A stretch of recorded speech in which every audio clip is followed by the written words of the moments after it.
Alors dans cette vidéo, on va s'intéresser à la notion d'état en philosophie. La première chose à faire, c'est de donner une définition de l'état. Alors au début, elle va être un petit peu rudimentaire, mais au fur et à mesure de la vidéo, on va essayer de l'affiner avec la conception de différents philosophes que l'on va voir. Donc pour commencer, pour avoir une définition quand même un peu rigoureuse, on peut dire que l'état, c'est l'ensemble des institutions politiques, administratives et régaliennes, c'est-à-dire qui concernent la police, la justice, la diplomatie, la défense, auxquelles une société délègue le pouvoir de concevoir, de mettre en œuvre et de garantir la bonne exécution des lois. Donc, à première vue, avec cette définition, l'État, c'est une institution qui a un impact énorme sur notre quotidien. Mais alors, comment les philosophes ont-ils conceptualisé cette notion ? Pour comprendre ça, on va étudier la pensée de 4 grands philosophes, Platon, Hobbes, Rousseau et Tocqueville. Et on va voir que ces philosophes ont chacun abordé la notion d'état à leur manière, et leurs idées ont eu un impact vraiment très important quant à notre compréhension de la politique et de la société. Alors on va commencer avec Platon, qui fut un philosophe de la Grèce antique qui vécut au IVe siècle avant notre ère. Bon, sans faire toute la biographie de Platon, il faut savoir qu'il vécut à une époque assez tumultueuse, avec de nombreux conflits internes en Grèce, ce qui a profondément influencé sa vision de la société idéale.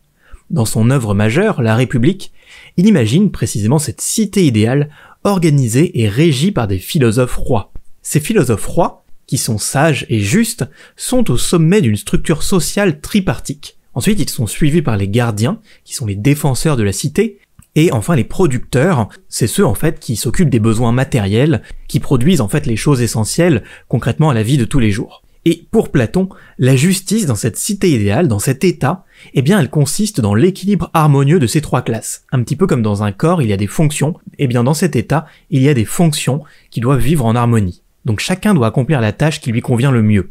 Et les philosophes rois, qui sont guidés par leur amour de la vérité et leur connaissance des idées, sont les mieux placés pour guider la cité vers le bien et la justice. Donc pour Platon, en résumé, l'état, c'est une organisation hiérarchique guidée par la sagesse, la recherche de la vérité et de la justice, où chaque individu contribue au bien commun selon ses capacités et ses talents propres. Mais alors on peut se demander, est-ce que cette vision elle est quand même pas un petit peu utopique ? Donc pour voir un autre point de vue, pour Thomas Hobbes, qui est un penseur anglais du XVIIe siècle, on va voir que l'état, ce n'est pas vraiment cet idéal guidé par la recherche de la sagesse. Par contre, chose commune avec Platon, Hobbes vécut lui aussi dans une période de conflit intense, qui était la guerre civile anglaise, ce qui a certainement façonné sa compréhension de l'état et de l'homme. Donc pour Hobbes, dans l'état de nature, qui est un état avant la formation d'un gouvernement, eh bien la vie de l'homme est solitaire, pauvre, brutale et brève. En fait, il décrit un homme où, comme il le dit, l'homme est un loup pour l'homme.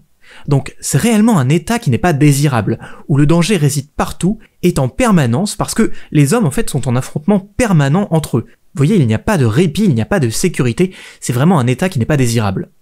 Et cette vision sombre de la nature humaine mène Hobbes à conclure que la formation d'un état est nécessaire pour maintenir l'ordre et éviter la guerre de tous contre tous.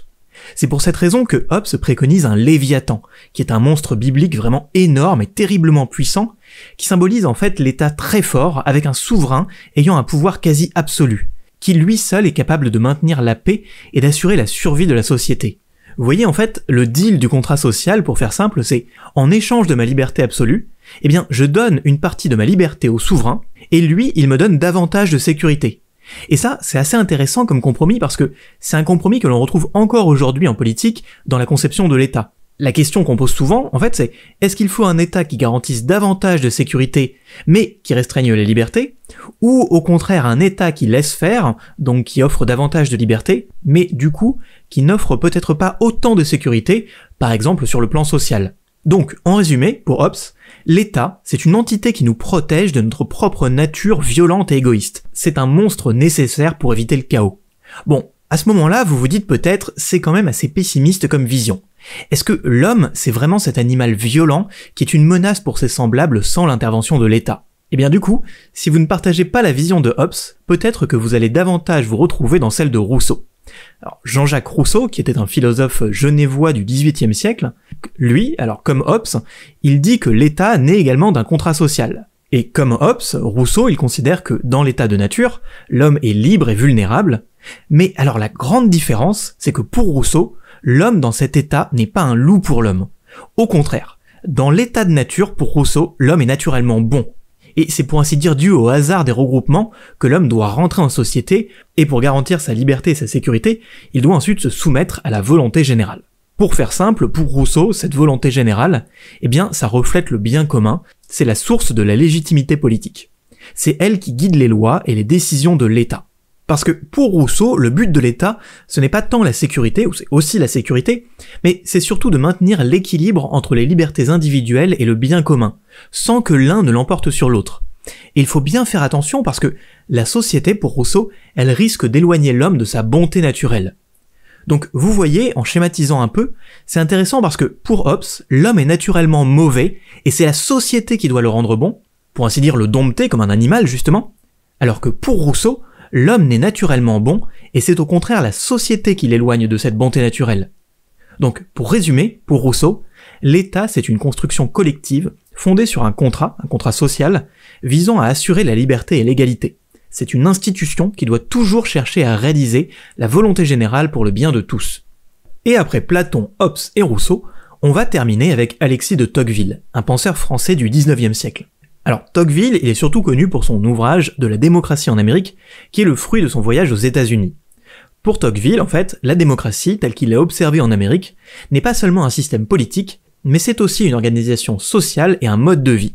Alors Tocqueville, il met en avant les atouts de la démocratie, elle apporte une égalité des conditions, la participation des citoyens, un certain dynamisme, et plein d'autres choses, mais il met aussi en garde contre ces dangers, qui sont la tyrannie de la majorité, alors c'est un paradoxe mais on va y revenir un petit peu dessus, le conformisme, l'individualisme excessif. Parce que, pour lui, l'égalité, c'est une force puissante et irrésistible. Et le problème, c'est qu'elle peut conduire à la liberté, mais aussi, paradoxalement, à la servitude. Parce que le danger, c'est qu'elle ne soit pas équilibrée par le respect des libertés individuelles et par l'existence d'intermédiaires sociaux.